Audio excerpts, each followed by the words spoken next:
Minute से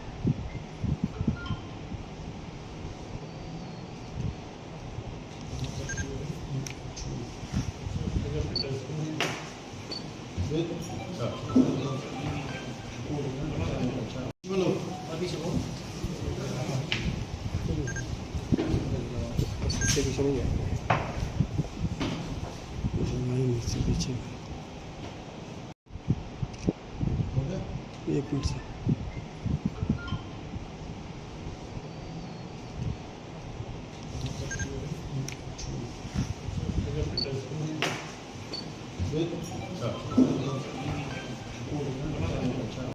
ये दिनांक 16/6/2025 को थाना क्षेत्र चौरी चौरा में एक मर्डर का मुकदमा पंजीकृत हुआ था, जिसमें वादी धर्मेंद्र के द्वारा उनके पिताजी का 10 नामजद व 4 अज्ञात लोगों के द्वारा विवाद के चलते हत्या करने की तहरीर प्राप्त हुई थी। तहरीर प्राप्त होते ही तत्काल मुकदमा पंजीकृत कर इसकी विवेचनात्मक कार्रवाई प्रचलित थी।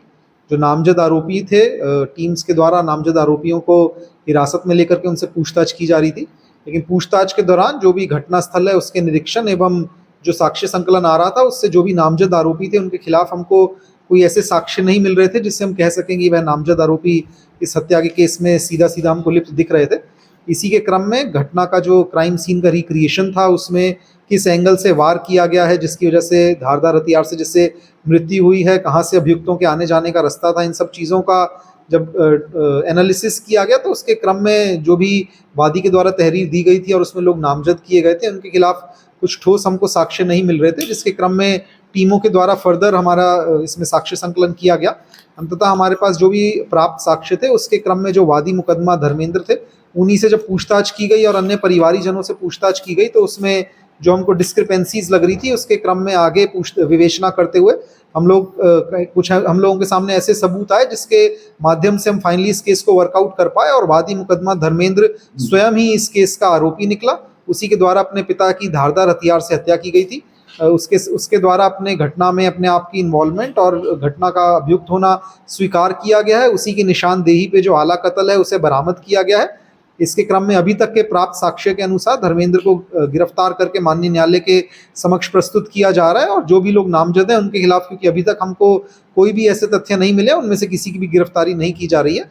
और अभी तक जो भी हमको साक्ष्य संकलन मिल रहे हैं, जो भी विवेचनात्मक कार्रवाई की प्रगति अब तक है उसमें धर्मेंद्र के द्वारा अकेले ही अपने पिता की हत्या करना हमारे सामने आ रहा है। लेकिन अभी भी विवेचनात्मक कार्रवाई प्रचलित है। अगर आगे इसमें कोई अन्य प्रगति होगी तो आप लोगों को अवगत करवाया जाएगा। मैं विशेष रूप से आपके माध्यम से मीडिया को धन्यवाद देना चाहूँगा। मीडिया ने बहुत ही इसमें पेशेंस दिखाते हुए हम लोगों का काफ़ी सहयोग किया और जिस तरीके से आप जानते हैं कि मर्डर का बड़ा संवेदनशील घटना थी और उसमें जो भी नामजद आरोपी थे उनसे क्योंकि हमारी लगातार पूछताछ चल रही थी, ऐसे मीडिया का काफ़ी सहयोग रहा जिसकी वजह से किसी भी निर्दोष के साथ कुछ गलत नहीं हुआ और जो भी दोषी है अंततः उसको हम न्यायालय के समक्ष प्रस्तुत करके न्यायिक हिरासत में भेजने में सफल हुए। देखिए, हत्या की जो वजहें इनके द्वारा बताई गई है, इनका परिवार में विवाद चल रहा था कि धर्मेंद्र का कोई सीधा आय का स्रोत नहीं था। वे अपने पिता पे ही आय के लिए आय के लिए पिताजी पे ही निर्भर थे और इसको लेकर के घर में कई बार विवाद रहता था। अभी घटना से कुछ दिन पूर्व ही इनका घर में काफ़ी ज़्यादा विवाद हुआ था अपने पिताजी के साथ और जिस दिन रात्रि में पिता की मृत्यु हुई है उस दिन रात को भोजन के समय भी इनका काफ़ी विवाद रहा था। तो जो पारिवारिक झगड़ा था इनका, उसके क्रम में उसी से रोष में आकर के इनके द्वारा बताया गया कि इनके द्वारा घटना की गई।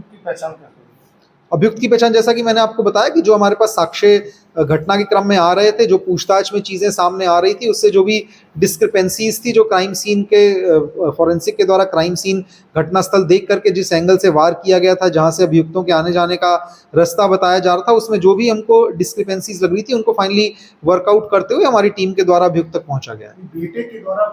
पिता की हत्या हुई तो क्या एक ही था और कोई साथ? अभी तक की जो भी हमारी विवेचना है उसमें और जो भी अभियुक्त ने भी अपना कबूलनामा किया है उसमें उसके द्वारा बताया गया है कि वह अकेला है। हमारे अभी तक प्राप्त साक्ष्य में भी हमको यही इन्वॉल्व लग रहा है, लेकिन यदि इसमें आगे किसी और व्यक्ति का साथ आता है, क्योंकि विवेचनात्मक कार्रवाई हमारी प्रचलित है, कुछ भी प्रगति होगी तो आप लोगों को पुनः अवगत करवाया जाएगा।